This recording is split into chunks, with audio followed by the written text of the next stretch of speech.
Hello my dear students. आज हम PUC second year के टेक्स्ट बुक का एक बड़ा ही इंटरेस्टिंग कॉन्सेप्ट पढ़ने वाले हैं जिसका नाम है I believe that books will never disappear. इसको लिखा है रोबर्टो अल्फानो ने। ये एक इंटरव्यू है। रोबर्टो अल्फानो एक जर्नलिस्ट है। इन्होंने एक इंटरव्यू लिया था जॉर्ज लुइस बोर्गेस का। तो चलिए शुरू करते हैं इस इंटरव्यू की explanation only on Noor literature nest. Roberto Alfano ये एक पोइट हैं, स्टोरी टेलर हैं। इन्होंने कई सारे एसेज लिखे हैं और एक जर्नलिस्ट भी हैं। इन्होंने कई सारी बुक्स अलग अलग लैंग्वेजेस में ट्रांसलेट की हैं। अब आप ये सोच रहे होंगे रोबर्टो अल्फानो ने जॉर्ज लुइस बोर्गेस का इंटरव्यू क्यों लिया था। मैं आपको बता दूं, जॉर्ज लुइस बोर्गेस ये एक शॉर्ट स्टोरी राइटर हैं। ये अर्जेंटीनिया के रहने वाले थे। ये शॉर्ट स्टोरी राइटर के साथ साथ एक एसेइस्ट थे, एक पोइट थे, और उन्होंने कई सारी बुक्स को ट्रांसलेट किया है और साथ ही साथ वो लेक्चर भी करते थे। लेकिन ये सारी चीज़ें उन्हें इतना स्पेशल नहीं बनाती। उन्हें स्पेशल बनाती है उनकी ब्लाइंडनेस।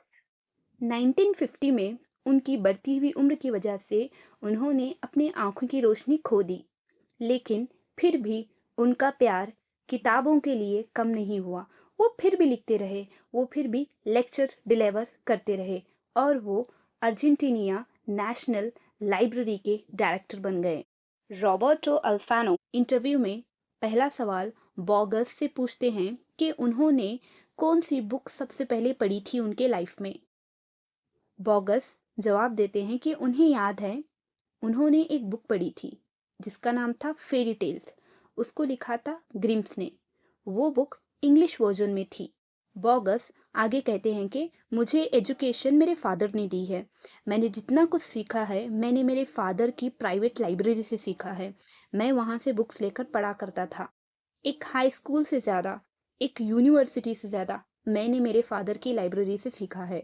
रॉबर्टो अल्फानो आगे पूछता है कि क्या हम आपकी माँ डोना लेनोर के बारे में बात कर सकते हैं। बॉगस कहते हैं, हाँ, मेरी माँ एक एक्स्ट्रा ऑर्डिनरी पर्सन थी, एक एक्स्ट्रा ऑर्डिनरी इंसान थी। एक्स्ट्रा ऑर्डिनरी का मतलब है कि ऐसा इंसान जिसमें बहुत सारी खूबियां होती हैं, बहुत सारी क्वालिटीज होती हैं। बॉगस कहते हैं कि मेरी माँ में बहुत सारी खूबियां थी, लेकिन मुझे उन सब खूबियों को छोड़कर मेरी माँ की रहमदिली और उनके प्यार के बारे में बात करनी चाहिए जो वो मुझसे करती थी। आगे बॉगस अल्फिनो से कहते हैं कि मैं तुम्हें एक सीक्रेट बताना चाहता हूँ। मैं हमेशा गिल्टी फील करता हूँ क्योंकि जब तक मेरी माँ जिंदा थी मैंने मेरी माँ को वो खुशियाँ नहीं दी जो एक आदमी को अपनी माँ को देना चाहिए। मैंने मेरी माँ को वो कभी खुशी दी ही नहीं जो वो डिजर्व करती थी। अब मुझे उस बात पर गिल्ट महसूस होता है। जब तक मेरी माँ जिंदा थी मुझे चाहिए था कि मैं उनको समझूं, लेकिन मैं उन्हें कभी नहीं समझा। लेकिन मुझे लगता है कि हम सब बच्चे ऐसे ही होते हैं। जब तक हमारी माँ जिंदा है तब तक हमें उन्हें समझते नहीं, और जब वो मर जाती हैं तो तब हमें उन्हें समझने लगते हैं, उनकी कमी महसूस करने लगते हैं और गिल्ट फील करते हैं। हम हमारी माँ को फॉर ग्रांटेड लेने लगते हैं। हम उनकी अहमियत नहीं समझते। जिस तरह सूरज और चांद दोनों ही बहुत इम्पोर्टेंट हैं इस दुनिया को चलने के लिए, उसी तरह माँ भी बहुत इम्पोर्टेंट है। लेकिन जिस दिन ये सूरज और चांद गायब हो जाएंगे शायद उस दिन हम इंसान इनकी अहमियत समझेंगे, बिल्कुल उसी तरह जिस तरह अब मैं समझ रहा हूँ मेरी माँ की अहमियत और मैं गिल्ट फील कर रहा हूँ। मेरी माँ एक बहुत ही चालाक और दयालु इंसान थी। वो इंटेलिजेंट और ग्रेशियस वुमेन थी। मुझे लगता है और मैं ये यकीन करता हूँ कि मेरी माँ के कोई दुश्मन थे ही नहीं। अगला क्वेश्चन पूछने से पहले रॉबर्टो अल्फानो बॉगस से माफ़ी मांग रहा है। वो कह रहा है कि प्लीज़ मुझे माफ़ कर दो। मैं तुमसे अब जो सवाल पूछने वाला हूँ उसके लिए, तुम्हारे लिए अंधापन क्या है। अब आप सब ये सोच रहे होंगे कि अल्फिनो यहाँ पर क्यों माफ़ी मांग रहा है। वो उसका काम तो सवाल पूछना है, अपना काम कर रहा है एज ए जर्नलिस्ट। मैं आपको बता दूं, जब हम किसी इंसान की कमी के बारे में उससे पूछते हैं तो उसे बहुत बुरा लगता है। जैसे हम किसी लंगड़े इंसान से अगर पूछें कि तुम्हें लंगड़ाते हुए कैसे लगता है, तो वो सैड होकर ही तुम्हें बताएगा, वो खुशी से नहीं बताएगा। अगर तुम किसी अंधे से पूछ रहे हो कि तुम्हें अंधा बनकर कैसे लग रहा है, तो वो तुम्हें ऑफ कोर्स सैड होके बताएगा कि उसे बहुत बुरा लग रहा है, वो खुश नहीं होगा। इसीलिए यहाँ पर भी जब एल्फिनो बॉगस से उनके अंधेपन के बारे में पूछ रहा है तो वो पहले माफ़ी मांग रहा है। बॉगस बहुत पॉजिटिवली एल्फिनो को जवाब देते हैं कि अब ये तो मेरी ज़िंदगी जीने का ज़रिया है। मैं अपने अंधेपन की वजह से पूरी तरह नाखुश नहीं हूँ, बल्कि मैं खुश हूँ। मैं एक राइटर हूँ और मुझे लगता है कि हमारी ज़िंदगी में जो भी होता है, अच्छा या बुरा, ये सब हमारी ज़िंदगी जीने के ज़रिए हैं, रिसोर्स हैं। इस दुनिया में हर एक चीज़, हर एक इंसान को एक वजह से दी जाती है। मैं एक आर्टिस्ट हूँ और आर्टिस्ट होने से मुझे लगता है कि मैं अपने अंधेपन को गहराई से महसूस करूँ। ना सिर्फ फिजिकल डिसेबिलिटी बल्कि ह्यूमिलेशन, अपमान, बेइज्जती, मिसफॉर्च्यून, बैड लक, कभी कभी बुरा हो जाना, एम्बैरेसमेंट, शर्मिंदगी, ये सब हमारी जिंदगी में एक रॉ मटेरियल्स की तरह हैं, एक कच्चा सामान की तरह है जिसे हमें एज अ आर्टिस्ट हमारी ज़िंदगी में इस्तेमाल कर कर एक शेप बनाना चाहिए। हमें ये नहीं सोचना चाहिए कि हमें आज बेइज्जती मिली है, हमें आज ह्यूमिलेशन मिली है, हमारे नसीब में आज बुरा हुआ है, तो उसको लेकर रोते हुए नहीं बैठना चाहिए, बल्कि इसको लेकर हमें कुछ सीखना चाहिए और ज़िंदगी में आगे बढ़ना चाहिए। आगे रॉबर्टो अल्फानो बॉगस से पूछते हैं कि होमर ने जो ओडिसी लिखी है और उसमें उसने कुछ लाइंस लिखे हैं, उसके बारे में बॉगस का क्या ख्याल है। देखिए, होमर एक एंशिएंट ग्रीक पोएट है और उसने एक बुक लिखी थी जिसका नाम था द ओडिसी। उसने इस बुक में कुछ लाइंस मेंशन की थी जो कि हैं: the gods wrought and the spun the skein of ruin for men, that they might be a song for those yet to be born। लाइनों का मतलब ये है कि गॉड अभी जो प्रेजेंट जनरेशन को जितनी भी प्रॉब्लम्स, ह्यूमिलेशन, मिसफॉर्चून, सफरिंग दे रहा है, वो इसलिए दे रहा है कि आने वाली जनरेशन अब प्रेजेंट जनरेशन की प्रॉब्लम्स को समझे, इनके सफरिंग्स को समझे, समझकर इनके ऊपर पोम्स लिखे, लिटरेरी वर्क लिखे। यहाँ पर रॉबर्टो अल्फानो बॉगस से पूछ रहे हैं कि क्या आप ओडिसी में लिखे हुए होमर की इन लाइन्स से एग्री करते हैं? बॉगस अल्फानो से कहते हैं कि हाँ, मैं एग्री करता हूँ। ये सच है। मैंने अपनी एक पोम में बिल्कुल ऐसे ही मेंशन किया है। आगे बॉगस कहते हैं कि हमें गॉड से जो ह्यूमिलेशन, मिसफॉर्च्यून, डिस्कॉर्ड, ये सब जो मिलता है ना, हमें इसको लेकर इसको चेंज करना चाहिए। इसको हमें एक अच्छे रास्ते में इस्तेमाल करना चाहिए। जैसे कि कोई अगर हमारी इंसल्ट कर रहा है, कहीं पर हमारा लक काम नहीं कर रहा है और किसी के साथ हमारा झगड़ा हो रहा है, तो हमें इसे नेगेटिव वे में नहीं बल्कि पॉजिटिव वे में लेकर अपनी ज़िंदगी का नज़रिया बदलना चाहिए। अगर हम हमारी ज़िंदगी के बुरे से बुरे हालात को एक अच्छे नज़रिए से देखें और उससे कुछ सीखें और ये समझें कि शायद ये कहानी ऐसी ही होनी थी और शायद हमारी कहानी अमर हो जाए और लोगों को इससे बहुत कुछ सीखने को मिले और हम फॉरएवर लोगों की यादों में हमारी बुरी कंडीशन की वजह से रह जाएं। जैसे कि बहुत सारी कहानियां हैं, हम किसी को उसके अच्छे लाइफ़स्टाइल से याद नहीं रखते। हम अक्सर लोगों को अगर उनके लाइफ़ में कुछ बुरा हुआ, तो किस तरह वो इंसान उस बुराई से निकल कर, उस बुराई को हरा कर अमर होता है, उसको हम हमेशा याद रखते हैं। तो बॉगस यही कह रहे हैं कि हमें अगर कोई बुरी सिचुएशन का सामना करना पड़ता है, तो हमें हारना नहीं चाहिए। क्या पता आज जो हमारी बुरी सिचुएशन है, कल यही सिचुएशन किसी के लिए एक बड़ी कहानी बन जाए। आगे बॉगस अल्फानो से कह रहे हैं कि उनके दिमाग में इस वक्त एक पोएट का नाम याद आ रहा है और उसकी एक लिखी हुई लाइन याद आ रही है। वो पोएट का नाम है गोथे। उसने एक लाइन लिखी थी: एलस ना word fern, all that is near becomes फार।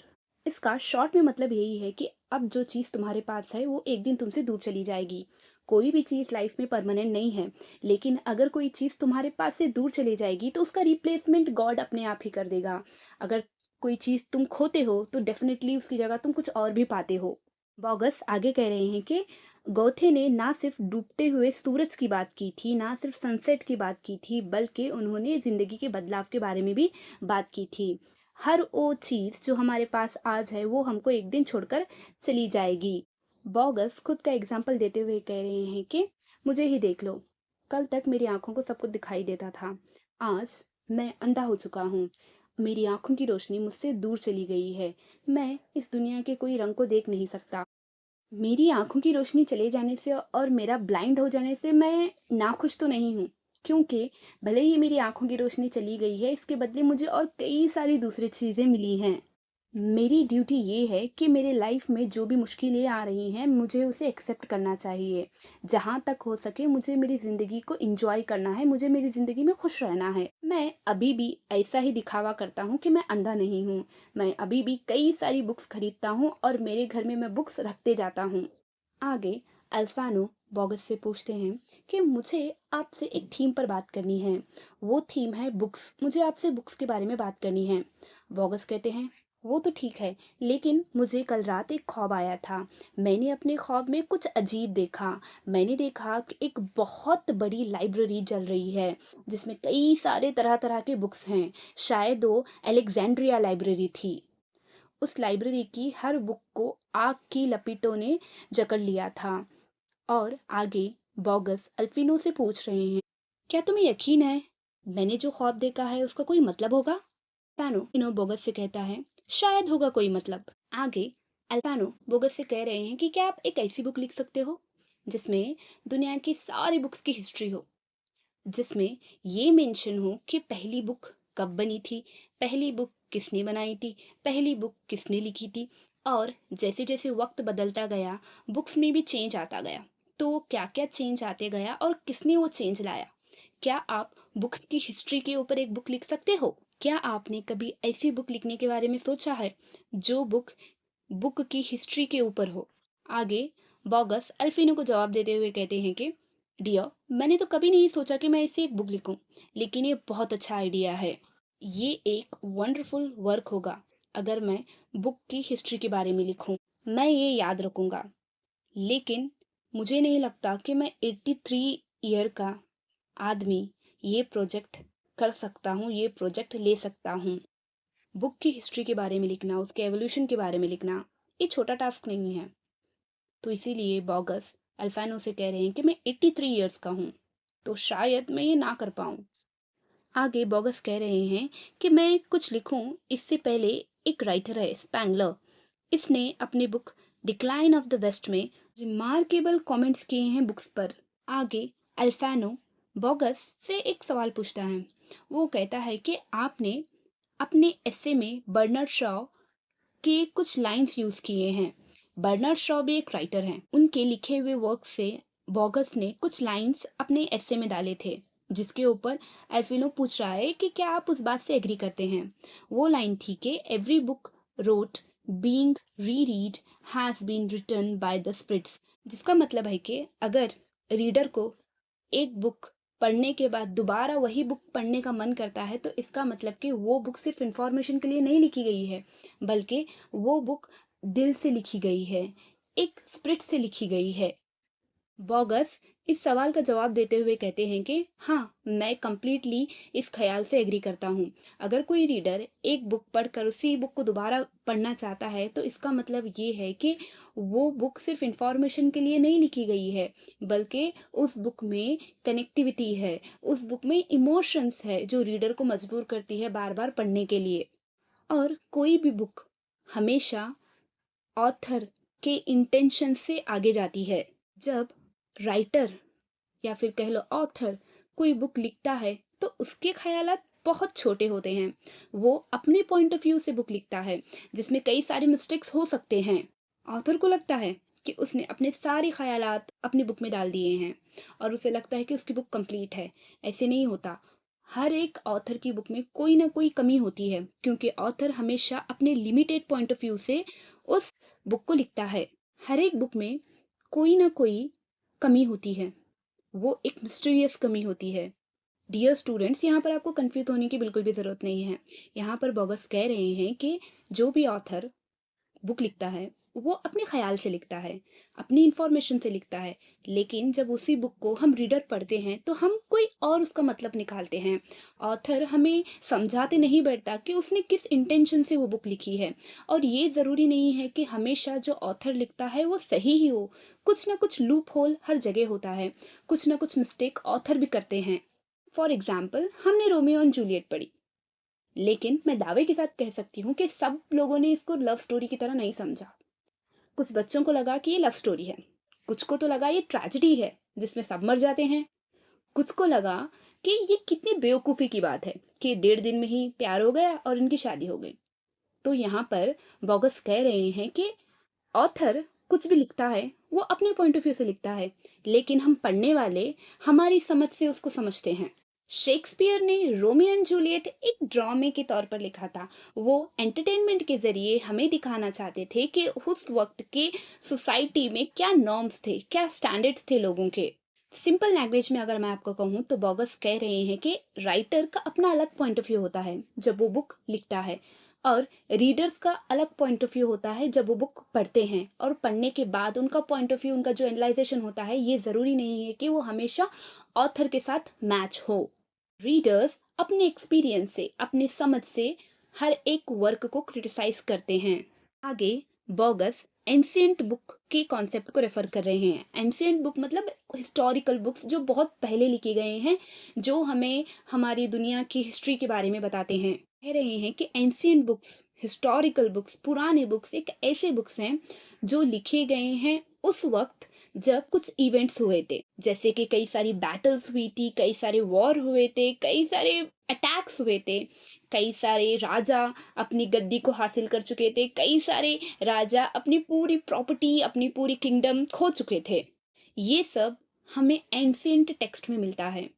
जब ये सारे इवेंट्स हुए थे तब ये बुक्स लिखे गए थे, और जिस दिन से ये बुक्स लिखे गए थे तब से लेकर अब तक हम उसी बुक्स को पढ़ते जा रहे हैं और हम उसी हिस्ट्री को पास करते जा रहे हैं। आगे बोगस कह रहे हैं कि एक बुक में भी कई सारी मिस्टेक्स हो सकते हैं, कई सारे एरर्स हो सकते हैं।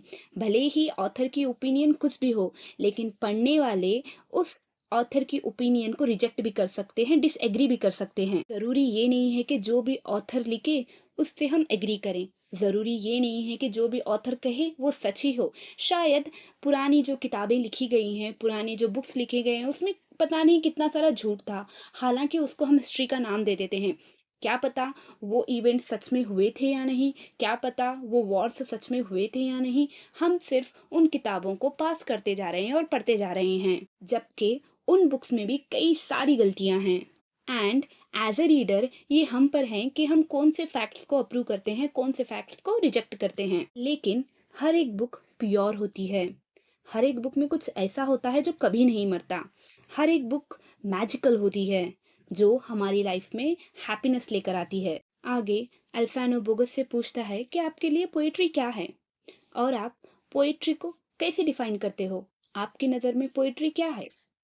इसके जवाब में बोगस कहते हैं कि पोइट्री मेरे लिए बहुत खास है, ये बहुत क्लोज है मुझसे, और पोइट्री को सादा अल्फाजों में बयान नहीं कर सकते। पोइट्री लिखने के लिए और पोइट्री बोलने के लिए हम सिंपल वर्ड्स यूज़ नहीं कर सकते। हमेशा हमें ओवर सिंप्लीफाइंग वर्ड्स यूज़ करने पड़ेंगे। एग्जाम्पल देते हुए कहते हैं कि अगर हमें ऑटम के सीज़न को पोइट्री में लिखना है तो हम डायरेक्टली ऑटम करके नहीं लिखेंगे, बल्कि हम यूज़ करेंगे colour yellow, love, fall of leaves, क्योंकि ये सारी चीज़ें ऑटम के सीज़न में होती हैं। ऑटम के सीज़न को प्यार का सीज़न कहा जाता है। ऑटम के सीज़न में हर तरफ येलो कलर नज़र आता है, और पेड़ के पत्ते भी येलो कलर के हो जाते हैं और वो टूट कर गिरने लगते हैं। आगे बोगस कह रहे हैं कि वो ये मानते हैं पोइट्री एक प्योर आर्ट है, पोइट्री एक एस्थेटिक आर्ट है। बोगस का ये मानना है कि पोम और पोइट्री ये दोनों अलग अलग है। पोम सिर्फ कुछ लाइन से लिखी हुई, लेकिन पोइट्री एक ऐसा एक्ट है जब पोएट लिखता है और रीडर पढ़ता है, और साथ ही साथ वो पढ़ा हुआ रीडर को समझ में भी आता है। पोएटिक एक्ट तभी कंप्लीट होता है जब रीडर को पढ़ी हुई पोइट्री समझ आती है।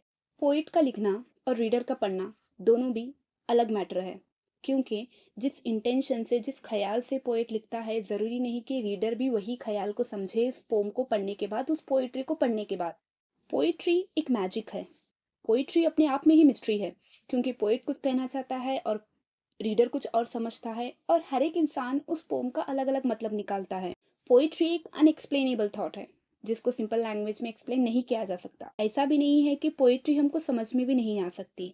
पोइट्री इनकॉम्प्रहेंसिबल नहीं है, पोएट्री हमें समझ आती है, लेकिन पोएट्री सिंपल लैंग्वेज में नहीं की जा सकती। अगर एक रीडर पोएट की लिखी हुई पोएट्री को नहीं समझ सकता, इसका मतलब कि वो पोएट पोएट्री लिखने में फेल हो चुका है। आगे अल्फानो बोगस से पूछता है कि पोएट्री लिखने के आर्ट में क्या इम्पोर्टेंट है? प्रिसाइज वर्ड्स ढूंढना इम्पोर्टेंट है। प्रिसाइज वर्ड्स का मतलब ऐसे वर्ड्स जो बड़ी से बड़ी डेफिनेशन या बड़ी से बड़ी सिचुएशन को एक्सप्लेन करते हैं। जैसे कि प्रीवियस एग्जाम्पल जो खुद बोगस ने दिया है कि अगर ऑटम की सीजन को पोएट को दिखाना है, तो पोएट ऑटम का सीजन डायरेक्ट नहीं लिखेगा पोएट्री में। वो यूज करेगा येलो कलर, वो यूज करेगा सीजन ऑफ फॉल, वो यूज करेगा वर्ड्स लाइक ड्राई लीव्स, वो यूज करेगा वर्ड्स लाइक लव। ये एक्सप्लेन करता है ऑटम की सीजन को। ऐसे वर्ड्स जो बड़े इवेंट्स को, ऐसे वर्ड्स जो बड़ी स्टोरीज को छोटे अल्फाजों में बताते हैं, उनको कहते हैं प्रिसाइज वर्ड्स। इस क्वेश्चन के आंसर में बोगस कहते हैं कि एक हद तक हमें प्रिसाइज वर्ड्स की बहुत ज़रूरत है। एक पोएट को अगर अपने इमोशंस एक्सप्लेन करना है, एक पोएट्री में जान डालनी है, तो प्रिसाइज वर्ड्स की ज़रूरत है। इसके आगे बोगस एमिली डिकिंसन जो कि एक राइटर है, उनका एग्जाम्पल लेते हुए कहते हैं कि उनकी एक पोम में एमिली डिकिंसन ने कुछ लाइन लिखी हैं जो कि बिल्कुल भी सिंपल नहीं है। The quite dust was gentleman and ladies. यहाँ पर सरप्राइज की बात ये नहीं है कि एमिली डिकिंसन ने डस्ट वर्ड बार बार यूज किया है। वो कह रही हैं कि हर एक मर्द और आदमी को एक दिन मर जाना है, मर के मिट्टी में मिल जाना है। यहाँ पर ये ज़रूरी नहीं है, लेकिन उसने दो वर्ड्स यूज किए हैं। एक है जेंटलमैन और दूसरा है लेडीज। अगर एमिली डिकिंसन ने जेंटलमैन एंड लेडीज के बजाय मेन एंड विमेन अपनी पोएट्री में यूज किया होता, तो उसकी पोएट्री इतनी खास नहीं लगती, उसकी पोएट्री इतनी मिस्टीरियस और इंटरेस्टिंग नहीं लगती, और लोग उसे एक सिंपल वे में पढ़ते। जबकि उसने अपनी पोएट्री को डेकोरेट किया है वर्ड्स के साथ खेलकर। तो यहाँ पर बॉगस कह रहे हैं कि एक पोएट, एक राइटर का काम ये होता है कि वर्ड्स से खेले और अपनी पोएट्री में जान ला दे। अगर वो जेंटलमैन और लेडीज की जगह अगर मेन और वुमेन लिख देती, तो उसकी पोएट्री फेल हो जाती। और जहाँ तक प्रिसाइज वर्ड्स की बात है, एमिली डिकिंसन ने the quite dust was gentleman and ladies ऐसे लिखा है कि वो कह रही हैं कि हर एक मर्द और औरत को एक दिन मर जाना है और मिट्टी में मिल जाना है। आगे अल्फानो बोगस से पूछ रहा है कि आप कहते हो कि मेटाफर्स बहुत पहले से ही इस दुनिया में एग्जिस्ट करते हैं। मेटाफर्स बहुत पहले से ही हमारी पोइट्री में, हमारे लिटरेरी वर्क्स में यूज़ किए जाते हैं। क्या आप बता सकते हैं कि आपका क्या ख्याल है मेटाफर के बारे में? तो यहाँ पर मैं आपको बता दूँ, मेटाफर ऐसे वर्ड्स हैं जो कि कंपैरिजन के लिए यूज़ किए जाते हैं। फॉर एग्जाम्पल, जब हम किसी लवर्स को किसी पार्क या गार्डन में देखते हैं, तो हम कहने लगते हैं कि देखो रोमियो एंड जूलियट बैठे हैं वहाँ पर, या नहीं तो कुछ ऐसे वर्ड्स के मेरा बेटा मेरी आंखों का तारा है, उसका दिल सोने का बना हुआ है। आप यहाँ पर देख रहे होंगे कि ऐसी दो चीज़ों के बीच में कंपैरिजन हो रहा है जो कि सेम है ही नहीं। इनको कहते हैं मेटाफर। बॉगस इसके आंसर में कहते हैं कि हाँ, मैं मानता हूँ, मेटाफर्स इस दुनिया में तब से हैं जब से ये दुनिया शुरू हुई है, मगर हम पोएट्स इस मेटाफर को अलग तरह से एक्सप्रेस करते हैं। मैं सोचता हूँ कि इस दुनिया से सारे मेटाफर्स कम कर दूं और सिर्फ 5 या 6 मेटाफर ही रखूं जो कि इम्पोर्टेंट है, एसेंशियल है। अल्फानो बोगस से पूछता है, अच्छा, तो वो कौन से मेटाफर्स हैं जिसको आप रखना चाहते हैं? तब बोगस 5 मेटाफर्स के बारे में बात करते हैं। पहला है टाइम एंड रिवर। जिस तरह रिवर बहती रहती है, टाइम भी उसी तरह आगे बढ़ते रहता है। ना तो रिवर में का पानी वापस आता है और ना ही गुजरा हुआ टाइम वापस आता है। Life and dreams. हर एक इंसान की ज़िंदगी एक ख्वाब के बराबर है। जो मैं लाइफ जी रही हूँ वो शायद किसी और का भी ख्वाब है। नेक्स्ट मेटाफर है डेथ एंड स्लीप। मौत एक तरह की मुकम्मल नींद है, कंप्लीट नींद है, और हमारी स्लीप एक तरह की आधी डेथ है। Stars and eyes. हमने अक्सर ये मेटाफर सुना होगा कि वो मेरी आंखों का तारा है, he is a star of my eyes. Next है फ्लावर्स एंड विमेन। विमेन को अक्सर डेलिकेट ब्यूटीफुल माना जाता है, बिल्कुल फ्लावर्स की तरह। तो ये 5 एसेंशियल मेटाफर्स है जिसको बॉगस रखना चाहते हैं, और बाकी सारे मेटाफर्स को वो इस दुनिया से ख़त्म कर देना चाहते हैं। आगे बॉगस कहते हैं कि इतने मेटाफर्स बहुत इंपॉर्टेंट हैं, इनको छोड़कर बाकी जो भी मेटाफर्स हैं वो सारे के सारे विम्सिकल है। विम्सिकल का मतलब जितने भी मेटाफर्स इन मेटाफर्स को छोड़ के पोएट्स यूज करते हैं वो सिर्फ और सिर्फ पोएट्री को डेकोरेट करने के लिए यूज करते हैं। बाकी के मेटाफर्स उतने इम्पोर्टेंट नहीं हैं, लेकिन पोएट अपनी पोएट्री में मैजिक मिस्ट्री डालना चाहता है, इसीलिए वो अलग अलग तरह के मेटाफर्स अपनी पोएट्री में यूज करता है। मेरा मानना ये है कि ये एक पोएट का काम है कि वो अलग अलग तरह के मेटाफर्स को ढूंढे और उसको अपनी पोएट्री में यूज करे। हालांकि बहुत सारे मेटाफर्स पहले से ही इस दुनिया में मौजूद हैं। आगे अल्फानो बोगस से एक बड़ा ही इंटरेस्टिंग क्वेश्चन पूछता है, जो क्वेश्चन आज की जनरेशन को भी रिलेट करता है। अल्फेनो बोगस से कहता है कि कुछ लोग हैं ये कह रहे हैं कि बुक्स गायब हो जाएंगे। लोगों का मानना ये है कि ये जो मॉडर्न टेक्नोलॉजी है जो डेवलप होती जा रही है, हमारे पास कम्युनिकेशन के अलग अलग सोर्सेस बन चुके हैं। तो इस बढ़ती हुई डेवलपमेंट में, इस टेक्नोलॉजी के वर्ल्ड में बुक्स आहिस्ता आहिस्ता से गायब हो जाएंगी और कोई नई टेक्नोलॉजी आ जाएगी जो इन बुक्स की जगह ले लेगी और वो टेक्नोलॉजी इंसान का टाइम बचाएगी बुक्स पढ़ने से। ना कहकर एल्फेनो बोगस से पूछता है कि आपका इसके ऊपर क्या ख्याल है, आप इसके बारे में क्या सोचते हैं। देखिए, मैं आपको सिंपल वर्ड्स में समझाती हूँ। एल्फेनो पूछ रहा है कि जैसे जैसे टेक्नोलॉजी आगे बढ़ती जा रही है वैसे वैसे लोग भी टेक्नोलॉजी को एडिक्ट होते जा रहे हैं और ऐसे ऐसे इन्वेंशंस आने वाले हैं फ्यूचर में कि वो इन्वेंशंस की वजह से लोग पढ़ना नहीं पसंद करेंगे, लोग अपना टाइम वेस्ट करना नहीं पसंद करेंगे, बल्कि वो कुछ उनको ऐसे सोर्स मिल जाएंगे कि उन्हें पढ़ने की ज़रूरत ही नहीं पड़ेगी और उनका टाइम बच जाएगा। एग्जाम्पल, अभी आप ये वीडियो देख रहे हो, आपको पूरे लेसन की समरी कुछ मिनट्स में ही समझ में आ जाएगी, आपको बुक पढ़ने की ज़रूरत ही नहीं पड़ेगी। तो एल्फिनो यही पूछ रहा है कि एक वक्त के बाद बुक्स गायब होते जाएंगे, लोग टेक्नोलॉजी के ऊपर डिपेंड हो जाएंगे और उन्हें लगेगा कि टेक्नोलॉजी उनका टाइम बचाएगी। एल्फानो बोगस से यही जानना चाहता है कि बोगस का क्या ख्याल है इसके बारे में।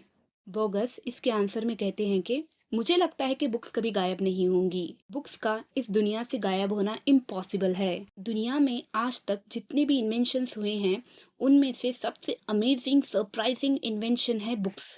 जिस तरह कई सारी इन्वेंशंस हुए हैं हमारी हेल्प के लिए, इसी तरह बुक भी इन्वेंशन है हमारी हेल्प के लिए। आगे बोगस एग्जाम्पल देते हुए कह रहे हैं कि टेलीफोन एक इन्वेंशन है हमारी आवाज़ एक जगह से दूसरी जगह पर पहुंचाने के लिए। टेलीस्कोप और माइक्रोस्कोप ये हमारी आंखों की रोशनी को बढ़ाने का काम करता है, हमें बारीक से बारीक चीज़ें दिखाई देती हैं इनसे। सॉर्ड एंड प्लाव मतलब कि चाकू, तलवार और हल जो कि खेत में चलाते हैं, ये हमारी हाथों की हेल्प के लिए है। इसी तरह बुक भी हमारे लिए एक टूल है। हमें बुक हमारी इमेजिनेशन की वर्ल्ड में लेकर जाती है। बुक्स से हमें कई सारी मेमोरीज मिलते हैं। बुक्स इंसान को रियलिटी से फिक्शनल वर्ल्ड की तरफ लेकर चली जाती हैं। बुक्स इंसान को एक अलग ही एक्सपीरियंस कराते हैं जो कि कोई भी इन्वेंशन दूसरा नहीं करा सकती। इसीलिए बुक्स कभी गायब नहीं होंगे, ऐसा बोगस का कहना है। इस इंटरव्यू के आखिरी क्वेश्चन में अल्फानो बोगस से पूछता है, ठीक है, आपने आपके एक बुक के पैसेज में लिखा है कि लिटरेचर एक ड्रीम है, लिटरेचर एक ख्वाब है, इसके ऊपर आपका क्या कहना है। डियर स्टूडेंट्स, लिटरेचर का मतलब वो सारी किताबें हैं जो ड्रामा, पोएट्री, प्रोज और हिस्टोरिकल इवेंट्स के बारे में बताते हैं, इनको कहते हैं लिटरेचर। सो अल्फेनो बोगस से पूछ रहा है कि आपने आपकी एक बुक में कहा है कि लिटरेचर एक ड्रीम है, इसके बारे में आपका क्या कहना है। इस क्वेश्चन पर बोगस कहते हैं कि हाँ, ये सच है। लिटरेचर एक ख्वाब है, एक कंट्रोल्ड ख्वाब है। लिटरेचर ने हम पर बहुत बड़ा एहसान किया है। जो हम थे, जो हम हैं, जो हम होंगे, ये सब लिटरेचर के ऊपर बेस है। बोगस आगे कह रहे हैं कि हमारा पास्ट, हमारा गुजरा हुआ वक्त एक ख्वाब है। यहाँ पर गुजरे हुए वक्त से मतलब ये नहीं है कि एक इंसान की पुरानी जिंदगी, यहाँ पर गुजरे हुए वक्त से मतलब है किसी नेशन, किसी कंट्री का हिस्ट्री। फॉर एग्जाम्पल हम हिंदुस्तान की ही बात ले लेते हैं। जब हिंदुस्तान में आज़ादी की स्ट्रगल चल रही थी तो हम में से कितने लोग वहाँ पर फिजिकली मौजूद थे। शायद हम में से कई लोग पैदा भी नहीं हुए थे। ना सिर्फ हम बल्कि हमारे एंसेस्टर्स, हमारे दादा परदादा, वो भी तब शायद जिंदा नहीं थे, वो भी तब शायद पैदा नहीं हुए थे। हमने जितना भी हमारे देश की हिस्ट्री के बारे में सुना है या फिर पढ़ा है, वो सिर्फ किताबों से हमें पता चला है। हम वहाँ पर फिजिकली प्रेजेंट नहीं थे।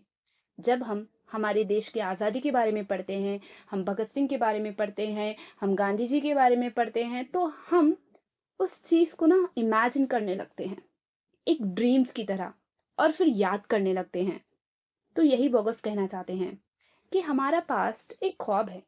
हमें नहीं पता कि एग्जैक्टली क्या हुआ था उस वक्त। हमें जो भी आज तक हमारे हिस्ट्री के बारे में पता है, हमारे पास्ट के बारे में पता है, वो सिर्फ और सिर्फ हमें हमारी किताबों से पता है।